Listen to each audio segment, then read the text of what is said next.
Bueno, ya me presentó Nicolás, así que bueno, vamos a ir un poquito más rápido. Bueno, yo voy a hablar sobre el manejo de la urgencia en la vía aérea, ¿sí? Sobre todo sobre las intervenciones quirúrgicas de la traqueostomía convencional y percutánea. Quiero agradecer por la invitación al curso, ¿sí? A todos y bueno, vamos a ir avanzando. Vamos a hacer un breve repaso de la historia. ¿Sabe alguien cómo puedo achicar esto? No. No sé si ustedes lo están viendo. Vamos a dejar ahí. Un breve repaso de la historia. Se ve muy La bien, igual, traqueostomía. ¿eh? ¿Se ve bien? Bárbaro. Sí, se ve La perfecto. traqueostomía. Perfecto. Bueno, la traqueostomía, que es un procedimiento quirúrgico, ¿sí? Data del año 1500 a.C. y ha pasado por tres periodos principalmente, de 1500 a.C. hasta 1500 después de Cristo. Las primeras incisiones estuvieron a cargo de Alejandro Magno y Galeno, entre otros. A partir de 1546 a 1833 se reportaron escritos donde se describió un procedimiento como un procedimiento inadecuado en el que escasos cirujanos se atreverían a practicarlo, hasta que Trousseau comunicó 200 casos de difteria en los que realizó esta técnica en niños y fue exitosa. Luego, en 1932, Wilson demostró la utilidad terapéutica y preventiva para el manejo de la poliomielitis, así adquiriendo más seguidores hasta la actualidad. En 1955, Sheldon reporta los primeros casos de la traqueostomía percutánea y la describe como una técnica segura, menos invasiva, con menor hemorragia, rápida, que se puede realizar en la cama del paciente y que tiene menos o igual porcentaje de complicaciones que la técnica clásica. Recién esta técnica fue estandarizada por Ciaglia a partir de 1985. Vamos a hacer un breve repaso de los conceptos. La traqueotomía es una apertura quirúrgica de la pared anterior de la tráquea con colocación de una cánula de manera urgente, con el único objetivo de mantener y liberar la vía aérea de forma temporal. Traqueostomía quirúrgica es ya una técnica quirúrgica que comunica la tráquea con el exterior y consiste en la disección de los tejidos pretraqueales y la inserción de una cánula bajo visión directa de la misma. Puede realizarse en una sala de urgencias o en la cabecera del enfermo. La traqueostomía percutánea es también una técnica quirúrgica que consiste en la introducción de una cánula traqueal mediante disección roma de los tejidos pretraqueales, pero aquí se realiza con una guía utilizando la técnica del Saldinger, o sea que ya no es realizado bajo visión directa.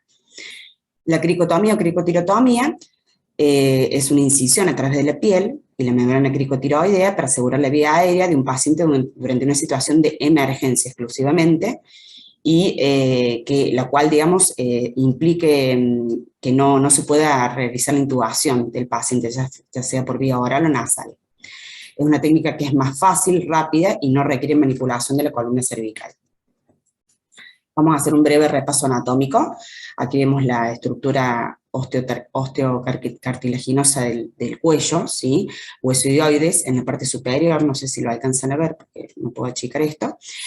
Huesoidioides, cardilotiroides, ¿sí? Con dos láminas cuadriláteras que se unen en la región anterior, formando dos escotaduras, una superior y una inferior, siempre la superior es un poquito más prominente. Esta estructura es palpable a través de la piel en personas delgadas y siempre es un poquito más prominente en los hombres, lo que se le denomina clásicamente la nuez de Adán, ¿sí? Por debajo se encuentra el cartilocricoides, en forma de anillo de sello, unidos por la membrana cricotiroidea, que ya vamos a ver su importancia más adelante. En la región inferior, la tráquea, con los anillos cartilaginosos semicirculares, que se completan en la región posterior por una porción membranosa, en íntimo contacto con el esófago, y están unidas entre sí también por una membrana. Como para ver las estructuras viscerovasculares que están en contacto con la tráquea, vemos aquí la glándula tiroides, unida con sus dos lóbulos, unida por el istmo, que se encuentra en contacto estrecho a la tráquea, ¿sí? En la región anterior, y el paquete vasculonervioso del cuello. Carótida primitiva, vena yugular interna, nervio vago en la región posterior, y acá emitiendo su rama, el nervio laringeo recurrente, que se encuentra en íntimo contacto a los tejidos paratraqueales. Aquí vemos en una sección axial cómo se relaciona la tráquea con otras estructuras. Vemos en la región posterior cómo está en íntimo contacto con el esófago. Esto es muy importante, ya vamos a ver más adelante por las complicaciones. La tiroides, como hablamos recién, y los músculos, ¿sí? Acá vemos el músculo platisma, el músculo cutáneo del cuello, que es más superficial, y los músculos infraioideos, que nos interesan dos exclusivamente. El más superficial es el esternoioideo, y el más profundo, el esternotiroideo. También se relaciona a nivel posterior con las venas y las arterias tiroideas inferiores y el nervio laríngeo recurrente, y con el paquete vasculonervioso que ya describimos antes. Esta imagen, bueno, la puse principalmente para que veamos cómo se relaciona con los tejidos con la región paratraqueal, el nervio laríngeo recurrente, la vena tiroidea inferior. Son estructuras importantes que tenemos que tener en cuenta cuando nosotros realizamos el acceso para la traqueostomía. Cuando, digamos, si nosotros nos mantenemos en la región medial, no hay posibilidad de dañarlos, evitando, digamos, lateralizarnos para no dañar estas estructuras y el paquete vasculonervioso. Esta imagen la puse principalmente para que tengamos en cuenta esta arteria, ¿sí? Que como vemos aquí es la arteria innominada, el tronco brachiocefálico derecho, ¿sí? Sale de la aorta, se dirige bien anterior y pegadito a la tráquea, por detrás del esternón, hacia la derecha y emite sus ramas, ¿sí? Hay que tener en cuenta esta arteria por las posibles complicaciones, ¿sí? De hemorragias tardías, ya lo vamos a ver más adelante. En un plano sagital vemos superficial a profundo, piel, tejido subcutáneo, platisma o músculo cutáneo del cuello. Vemos la poneurosis cervical superficial por donde discurren las venas yugulares anteriores, que son tributarias de la vena yugular externa. Es muy importante tener en cuenta estas venas, ya lo voy a explicar un poquito más adelante. Posterior a ello, los músculos pretiroideos, vemos el istmo de la glándula tiroides, que lo vamos a tener que disecar y ligar cuando realizamos el abordaje, fascia pretraqueal y la tráquea. Aquí vemos con más descripción los músculos pretiroideos que hablaba recién. El músculo más superficial es el esternoioideo, que es este que vemos aquí, y el músculo tiroideo, que lo vemos aquí. Esternotiroideo, que es más profundo, ¿sí? En otro plano. Son los dos músculos que nos interesan en esta intervención. Con respecto a los tipos de traqueostomía, tenemos una traqueostomía de emergencia que se realiza en menos de 3 minutos, ya que se entiende que la muerte cerebral sobreviene en 5 minutos. Es una traqueostomía que casi que no se realiza porque en esta situación de emergencia está indicada la cricotomía, como hablamos antes. La única indicación exclusiva que tiene esta traqueostomía es el trauma cerrado de cuello, ya que se considera que puede haber fractura de múltiples cartílagos, lo cual en esos casos nos va a ser muy difícil poder identificar la membrana cricotiroidea por donde se realiza la cricotomía, y está indicada esta intervención. Generalmente se realiza con una incisión cervical mediana que nos permite ir por el plano avascular para poder, digamos, realizar el abordaje en forma urgente sin necesidad digamos, evitando el sangrado. La urgencia es de 5 a 10 minutos, ¿sí? Es cuando, por ejemplo, llega el paciente con una disnea severa a la guardia y no es posible intubarlo por algún politrauma o fracturas del macizo facial.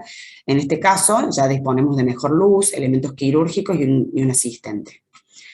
En la traqueostomía de elección o reglada es la que se realiza ya en un ambiente quirúrgico o en la cabecera del paciente con asistencia y equipo adecuado. Es la clásica traqueostomía convencional. La indicación es diferida en pacientes, por ejemplo, que están intubados o tienen intubación prolongada, y electiva cuando hay que realizar alguna cirugía de cabeza y cuello, por ejemplo, del macizo facial. En esos casos se realiza en forma profiláctica previa a la cirugía para asegurar la vía aérea. Las indicaciones básicas de la traqueostomía son liberar la obstrucción de la vía aérea superior en los pacientes que tienen una asistencia respiratoria por periodos prolongados, manejo de las secreciones del tracto respiratorio inferior y prevenir la aspiración de secreciones orales y gástricas. Esto lo vamos a concretar cuando, por ejemplo, evitemos la obstrucción de la vía aérea por anomalías congénitas, patología supraglótica o glótica, neoplasias, parálisis bilateral de las cuerdas vocales, cuando hay traumatismos cervicales con lesiones de todos los cartílagos tiroides o cricoides, enfisema subcutáneo, ya sea en cara, en cuello o tórax, fracturas faciales y de mandíbula, que pueden desencadenar una obstrucción de la vía aérea, edema, ya sea por trauma, quemaduras, infecciones o anafilaxia, proveer una vía a largo tiempo para ventilación mecánica en casos que haya insuficiencia respiratoria, como hablamos recién. En el caso de manejo inadecuado de secreciones, ya sea porque el paciente tiene una tos insuficiente por dolor, o por debilidad o aspiración de secreciones. Esto sucede mucho en los pacientes que tienen alguna patología a nivel sistema nervioso central, el cual no pierden esa coordinación dilutoria, entonces tienen broncoaspiraciones a repetición electiva cuando hay procedimientos invasivos de cabeza y cuello, y para el periodo de convalescencia, como hablamos recién, y en una situación extrema de apnea del sueño, que no es susceptible al CPAP o a otros métodos para tratarla. Con respecto a las contraindicaciones, tenemos contraindicaciones relativas y absolutas. Las relativas es una coagulopatía, una trombocitopenia que se puede regular, vía aérea difícil, obesidad mórbida en los pediátricos, estenotomía reciente o cirugía de cuello previa. En las contraindicaciones absolutas encontramos la infección del sitio de inserción y el operador inexperto. Con respecto a la técnica quirúrgica, primero vamos a hablar de la colocación del paciente. Se coloca en decúbito supino, ¿sí? El cuello en hiperextensión. Esto lo logramos colocando un rodillo en los hombros, ¿sí? O un almohadón en los hombros, para poder hiperextender y descubrir así las estructuras cartilaginosas del cuello. Los límites del campo quirúrgico son el borde superior, a nivel del extremo superior, el borde inferior de la mandíbula, segundo espacio intercostal, y lateralmente los bordes anteriores de los músculos trapecios, ¿sí? La infiltración con anestesia local se puede realizar o no, en el caso de un paciente que esté anestesiado o que esté bajo sedación, pero se recomienda porque nos facilita el tema de la disección de los tejidos y la hemostasia principalmente. Aquí puse esta imagen. Esto es un traqueoflex, una cánula de traqueostomía, ¿sí? Aquí vemos el balón, este es el cuff por donde se infla el balón. Es muy similar a un tubo endotraqueal, pero principalmente puse esta imagen aquí para recordarles, siempre antes de realizar la intervención, controlar, ¿sí? Que este balón esté inflado, que no haya sufrido ningún daño, debido a que después es complejo realizar el control cuando ya tenemos la vía aérea abierta. Localizamos las estructuras. Tiroides, cricoides, por palpación, ¿sí? Más o menos 1 centímetro, 1,5 centímetros por debajo del cartílago cricoides podemos realizar la incisión. Realizamos una incisión horizontal, que es más estética. Ya las incisiones verticales casi no se realizan, a no ser que sea una emergencia, como hablamos antes. Una vez realizada la incisión, disecamos, ¿sí? Musculoplatismo cutáneo del cuello con el tejido celular subcutáneo. Vamos a ver esta imagen aquí, ¿sí? Es la aponeurosis cervical superficial, por donde discurren las venas yugulares anteriores, que son tributarias de la vena yugular externa. Estas venas son muy importantes tenerlas en cuenta. Las podemos rebatir hacia los laterales, o en el caso de que se lesionen, asegurarnos bien de ligarlas, porque son causa de sangrado en el postoperatorio inmediato. Abrimos el racemedio, ¿sí? Por aquí, en forma vertical, para poder acceder por el espacio vascular. Rebatimos los músculos infraioideos, que aquí los vemos, y vamos a acceder a esta imagen que vemos, es el istmo de la glándula tiroides. El istmo de la glándula tiroides normalmente ocupa desde el segundo hasta el cuarto cartílago, ¿sí? De la tráquea, dependiendo el grosor. Podemos realizar rebatirlo en el caso que sea delgado, hacia arriba o hacia abajo, para poder acceder a la tráquea, o lo seccionamos y realizamos doble ligadura o puntos transfixiantes para evitar el sangrado, ¿sí? Antes de acceder al tráquea es muy importante que tengamos el aspirador en condiciones, ya que sabemos que la apertura de la tráquea implica mucha secreción de sangre y de moco, aún más si el paciente está despierto. Otra de las cosas que podemos realizar previo a la apertura de la tráquea es infiltrar con anestesia en este sector. Eso nos permite que el paciente, si está despierto, no tenga tanto efecto oxígeno, para evitar estas esta aerosolización de todas estas secreciones. La incisión se realiza entre el segundo y tercero cartílago traqueal, o entre el tercero y cuarto, ¿sí? Aproximadamente. Siempre se realiza una incisión que nos permita, hay múltiples incisiones, no voy a ahondar mucho en esto, pero realizar siempre una incisión que nos permita lesionar la menos cantidad de cartílagos posibles. La incisión vertical ya casi que no se realiza, ¿sí? Justamente porque sacrificamos varios cartílagos, solamente se realiza en situación de urgencia. Las que más se realizan son la incisión circular, donde se reseca un segmento circular de la cara anterior traqueal, sobre todo en los pacientes que nosotros sabemos que va a tener una traqueostomía a largo plazo. Y la más fisiológica, digamos, sería la de charnel inferior o superior, que es esta que vemos en esta imagen. Se realiza una incisión en la membrana, ¿sí?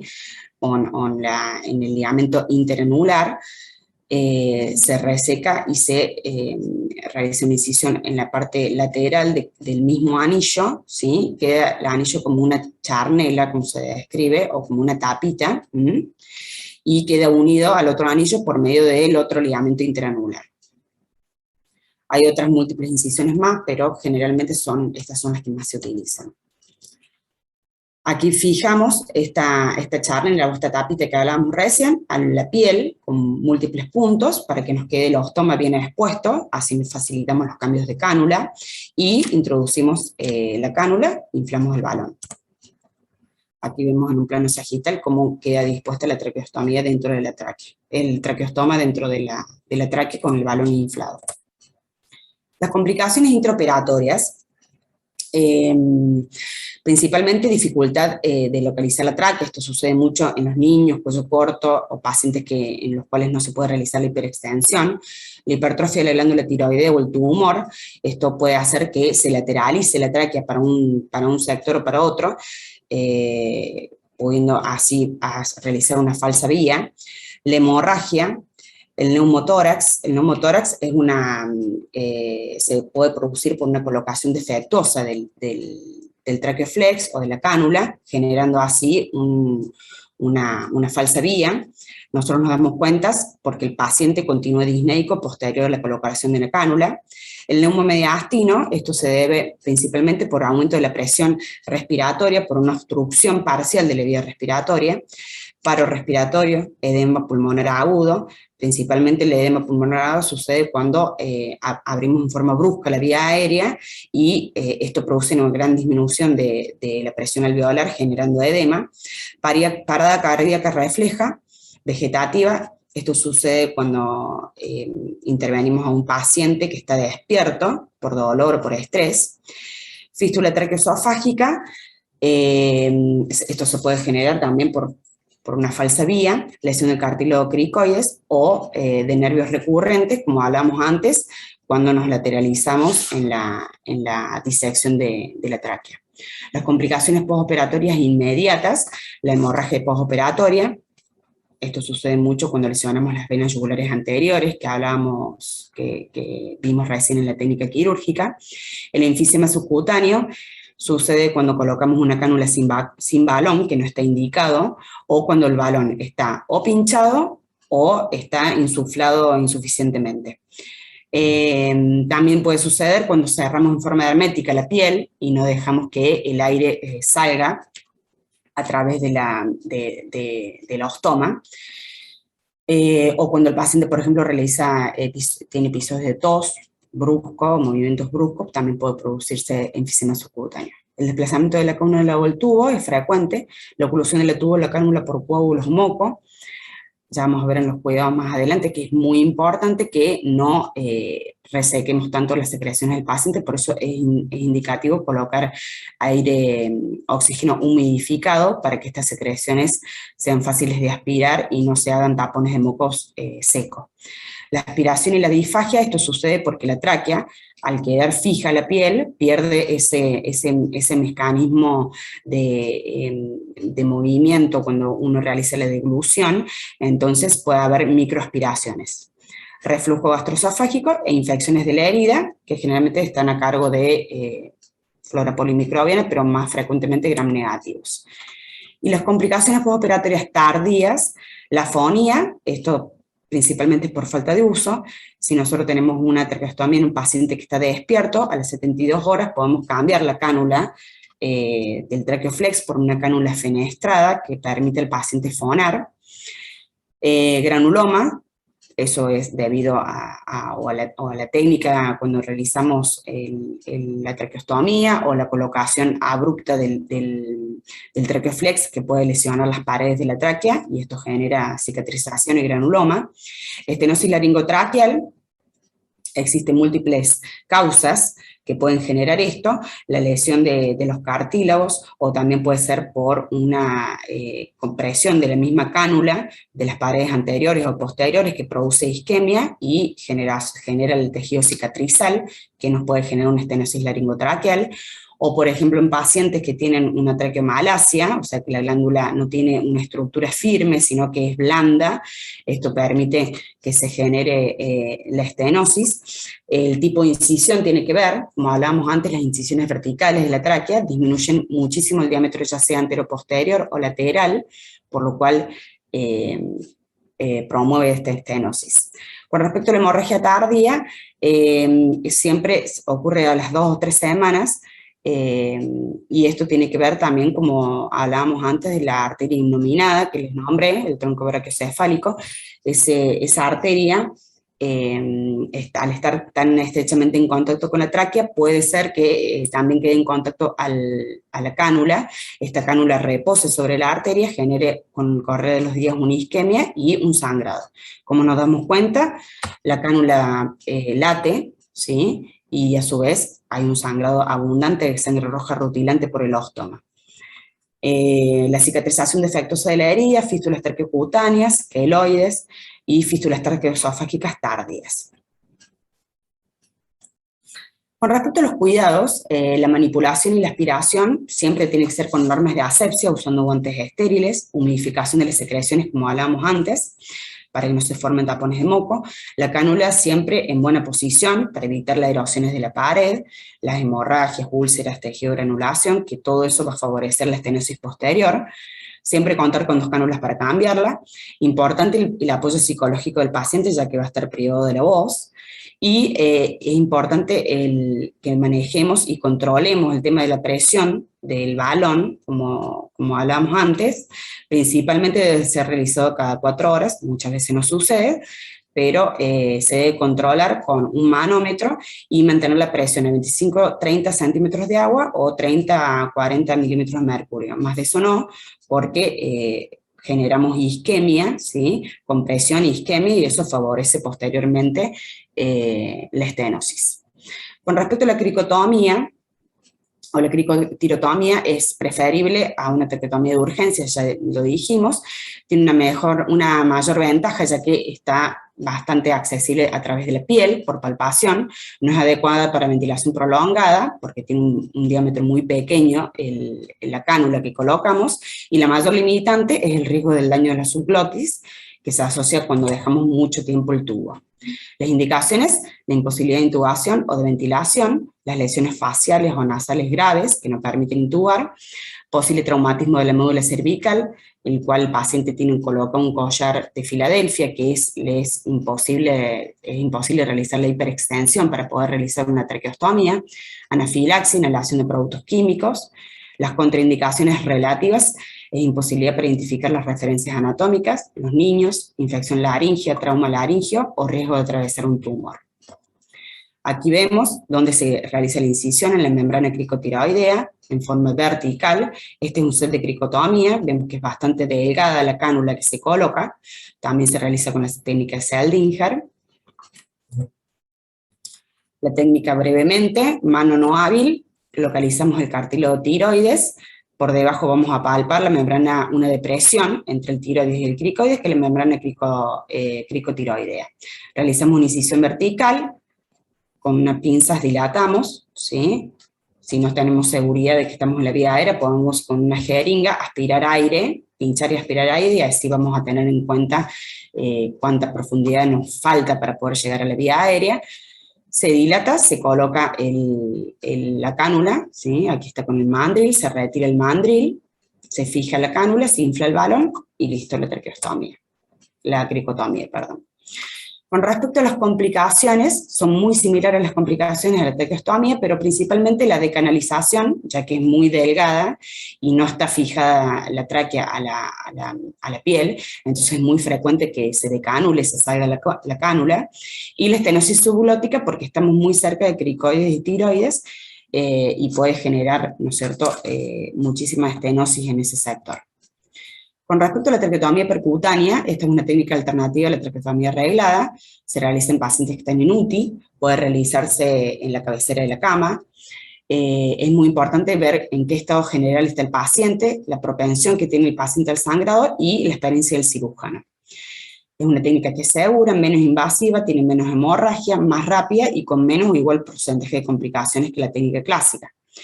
Las indicaciones son las mismas, las contraindicaciones: coagulopatía, infección local, cuello corto, inestabilidad hemodinámica, pérdida de reparos anatómicos, bocio y en los niños.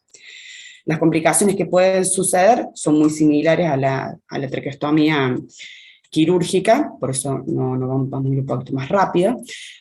Hay múltiples tipos de traqueostomía percutánea, las que más se realizan es la técnica de Griggs, que es de dilatación con forceps, la técnica de Ciaglia-Burrino con dilatación con un monodilatador, o la rotacional o técnica de Froba. Todo depende mucho del set de traqueostomía percutánea que tengamos al acceso en la institución donde nos desempeñemos. Este es el Ciaglia-Burrino, que es un set en el cual viene un monodilatador. Aquí vemos la guía de alambre, como hablábamos antes, se realiza bajo la técnica de Seeldinger, ya la vamos a ver. Esta es la técnica de Griggs, con los dilatadores, son similares a una Hasted. Y aquí vemos la técnica con el dilatador rotacional, ¿sí? O el Froba. Aquí vemos la técnica de Griggs. ¿Cómo se realiza? Localizamos cricoides, 1,5 centímetros aproximadamente por debajo del cricoides, con un trocar 14, a ciegas, ¿sí? Vamos a pinchar la piel, vamos a ir aspirando hasta llegar a la tráquea, que va a salir aire. Dejamos el trocar, colocamos la guía metálica.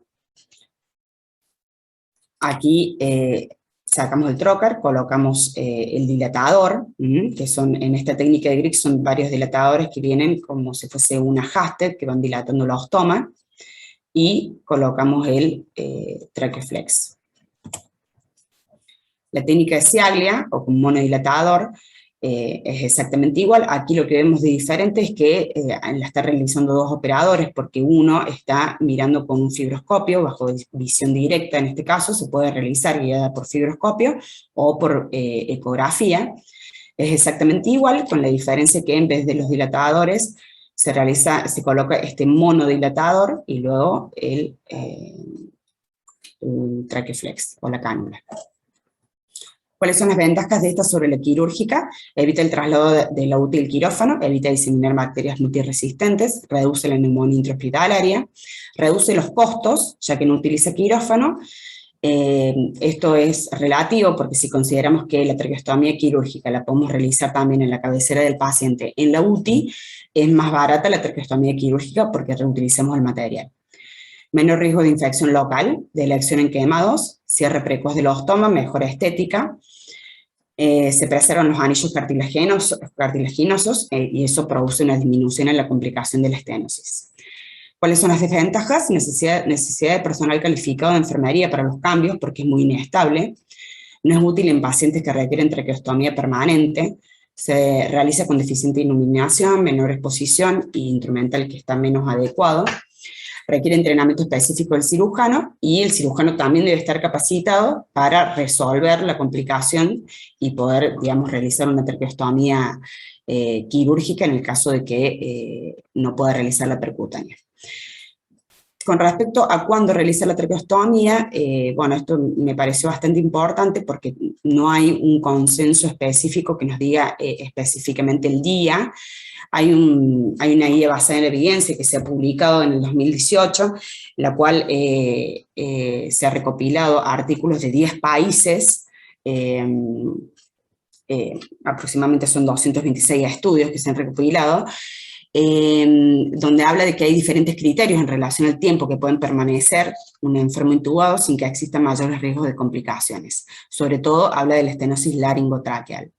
Hay autores como Geoffrey Coles que principalmente hablan de que la intubación se puede mantener hasta 20 días o más sin producir secuelas laringotraqueales, pero hay otros que creen que la intubación no debe exceder los 5 días porque, digamos, las complicaciones son directamente proporcionales al tiempo que tenga el tubo el paciente. Luego se publicó en el 2019 un estudio que principalmente es una revisión sistemática de 30 años, se estudiaron 222.000 pacientes aproximadamente, que indica que la traqueostomía precoz es, o sea, menor a 7 días, acorta el tiempo en ventilación mecánica, en estancia en la UTI y la mortalidad. En este trabajo no se habló de la estenosis laringotraqueal, pero si consideramos que reduce el tiempo de ventilación mecánica, y esto está directamente proporcional relacionado a la estenosis laringotraqueal, podríamos pensar de que es beneficioso, ¿sí? Traqueostomía y COVID, voy a hacer unos breves comentarios con respecto a esto. Los pacientes que tienen causas reversibles de obstrucción de la vía aérea, siempre preferiblemente la intubación sobre la traqueostomía. Retrasa la traqueostomía electiva siempre hasta que la enfermedad activa haya pasado. En el caso que no se pueda realizar un test de PCR al paciente que tiene sospecha de COVID. Se recomienda el manejo quirúrgico de la vía aérea. Se recomienda que se difiere este manejo hasta los 10 días aproximadamente y solamente realizarlo en el caso que sea necesario, si no, se mantiene el paciente intubado. Las traqueotomías quirúrgicas en un inicio en la pandemia se favorecieron sobre las percutáneas porque decían de que existía una menor producción de aerosoles, ya que en la técnica de la traqueostomía percutánea se tiene que abrir múltiples veces el circuito del ventilador y también colocando los dilatadores podemos aerosolizar el virus. Entonces, en estos casos, al inicio, digamos, se favoreció esta traqueostomía, pero con el correr de la pandemia las técnicas percutáneas fueron avanzando, por lo cual actualmente no hay disponible datos sobre qué técnica tiene superioridad sobre la otra. Sugerimos principalmente que los operadores utilicen la técnica a la cual están acostumbrados, ¿no? Que realizan con más rapidez, y que tienen confianza y experiencia de uso en su medio. La OMS recomienda, ya sabemos, el equipo de protección, los EPP adecuados, el delantal, mascarilla quirúrgica, el N95, o los otros barbijos, dependiendo la necesidad, protección ocular y guantes de procedimiento. El pabellón central, donde se realiza la intervención, debe tener presión negativa. Como alternativa puede ser la UCI, que algunas la tienen, y en el caso de que no esté disponible la presión negativa, se realiza la traqueostomía en una sala aislada, evitando el uso posterior del pabellón por 3 horas. Con un anestesista, 2 cirujanos entrenados, que tienen que ser cirujanos de cabeza y cuello, ORL o cirujanos de tórax, y una enfermera. Se disminuye al máximo el personal. Minimizar el uso de los sistemas de corte y de coagulación y de aspiración para evitar la aerosolización de las partículas. Bueno, yo creo que aquí ya vamos terminando, como para tener en cuenta, un cirujano no solamente es el que opera, sino además el que sabe resolver las complicaciones. Muchísimas gracias.